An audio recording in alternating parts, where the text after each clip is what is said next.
Physically we cannot test it. Samples అయితే ఇచ్చేసాం. ఇది దాని పైన ఓన్లీ చెక్ చేసాం. గోవిందరాజుపల్లిలో ఈ కల్తీ పాలు ఎలా తయారు చేస్తున్నారని ఒక ఇన్ఫర్మేషన్ వస్తే ఆ ఇన్ఫర్మేషన్ మీద టాస్క్ ఫోర్స్ మరియు హత్నూరా పోలీసులు కలిపి ఒక జాయింట్ ఆపరేషన్ చేయడం జరిగింది. దానిలో ఇక్కడ బొమ్మ శంకరయ్య మరియు వాళ్ళ కొడుకు రాఘవేందర్ ఇద్దరు కూడా వాళ్ళకి ఒక డైరీ ఉంది. ఆ డైరీలో న్యాచురల్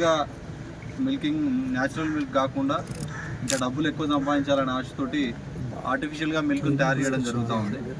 సో ఆ మిల్క్ చాలా ముఖ్యంగా దాన్ని ఒక powder, it is a milk mix, it is not a dairy product. అంటే ఇది పాలతో తయారు చేసింది కాదు, ఇది ఆర్టిఫిషియల్గా తయారు చేసిన పౌడరు.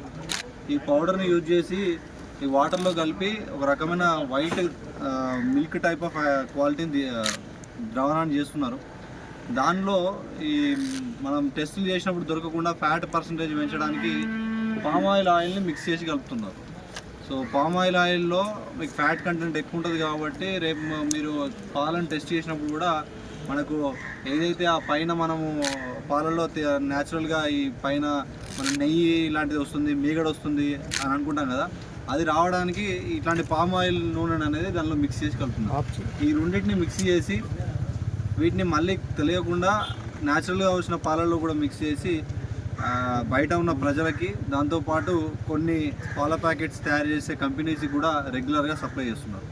సో ఇదంతా బయట వాళ్ళంతా తెలుస్తుందని చెప్పేసి ఒక 3-4 మెంబర్స్ బీహార్ నుండి కొంచెం కూలీలను తీసుకొచ్చి చాలా రహస్యంగా డైలీ దాదాపు 100 నుండి 200 లీటర్స్ వరకు ఈ కల్తీ పాలను తయారు చేయడం జరుగుతూ ఉంది. ఇదంతా కూడా క్లియర్గా ప్రజల యొక్క హెల్త్కు చాలా మంచిది కాదు. So especially palm oil use చేయడము, ఈ పౌడర్ యూజ్ చేయడము ఎప్పుడు కానీ దానిలో క్లియర్గా కూడా ఇన్స్ట్రక్షన్స్ ఉన్నాయి, it should not be mixed with milk అని చెప్పేసి. అయినా కూడా ప్రజల ఈ ఆరోగ్యాలతో ఒక హాని కలిగించే ఇట్లాంటి, ఎందుకంటే పాలు ప్రతి ఇంట్లో కూడా వాడతారు, చిన్నపిల్లల నుండి మొదలు పెడితే ముసలి వాళ్ళ వరకు కూడా ఈ పాలని ఒక సంపూర్ణ ఆహారం అంటారు. అట్లాంటి యూనివర్సల్ ఫుడ్ని వీళ్ళు కల్తీ చేసి చాలా over a period of time ఏమవుతుందంటే అనారోగ్యం రావడానికి ఇది కారణమవుతుంది. సో నిన్న ఇన్ఫర్మేషన్ వచ్చిన తర్వాత పట్టుకొని ఈరోజు ఫుడ్ సేఫ్టీ ఆఫీసర్ని కూడా పిలిపించి ప్రాపర్గా అన్ని శాంపిల్స్ తీసుకోవడం జరిగింది. సో ఈ శాంపిల్స్ అన్నింటినీ కూడా ల్యాబొరేటరీకి పంపించేసి వీళ్ళ మీద ఒక మంచి గట్టి చర్య తీసుకొని వాళ్ళందరి మీద కేసులు పెట్టి వీలైతే లీగల్ ఒపీనియన్ తీసుకొని, ఎందుకంటే పీడీ యాక్ట్ పెట్టడానికి కూడా అందులో క్లియర్గా ఉంది. పీడీ యాక్ట్ ఇట్లాంటి ప్రజల ఆరోగ్యాలతో ఆడుకునే వాళ్ళ మీద పీడీ యాక్ట్ పెట్టడానికి ఒక ప్రొవిజన్ ఉంది. లీగల్ ఒపీనియన్ కూడా తీసుకొని ఒకవేళ వీలైతే అట్లాంటివి కూడా చేస్తాము. ఈ ఇన్ఫర్మేషన్ వచ్చిన వెంబడే దాదాపు సంగారెడ్డిలో ఉన్న అన్ని డైరీస్లో కూడా మార్నింగ్ నుండి ఇప్పటి వరకు వివిధ ప్లేసెస్లలో డైరీలు అన్నింటినీ కూడా చెక్ చేయడం జరిగింది. సో ఇప్పటి వరకు దాదాపుగా చెక్ చేసిన వారిలో ఏం రాలేదు, ఇది తప్ప.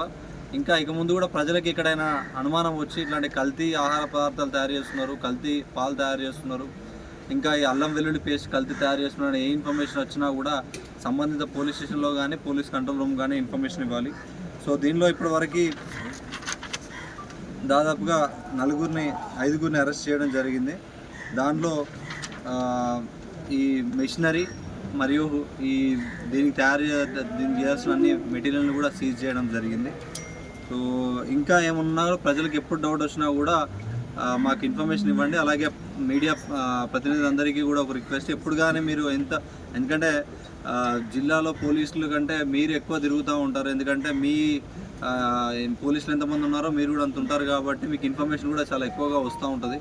సో ఇట్లాంటి ఇన్ఫర్మేషన్ ఏదున్నా, ప్రజల ఆరోగ్యానికి సంబంధించిన ఇన్ఫర్మేషన్ ఏదున్నా please share with the police, so that మేము డెఫినెట్గా వాళ్ళ మీద యాక్షన్ తీసుకొని ఇట్లాంటి ప్రజల అనారోగ్యానికి సంబంధించి ఏవైతే ఇష్యూస్ ఉన్నాయో వాటన్నిటి మీద కూడా చాలా సీరియస్గా యాక్షన్ తీసుకోవడం జరుగుతుంది.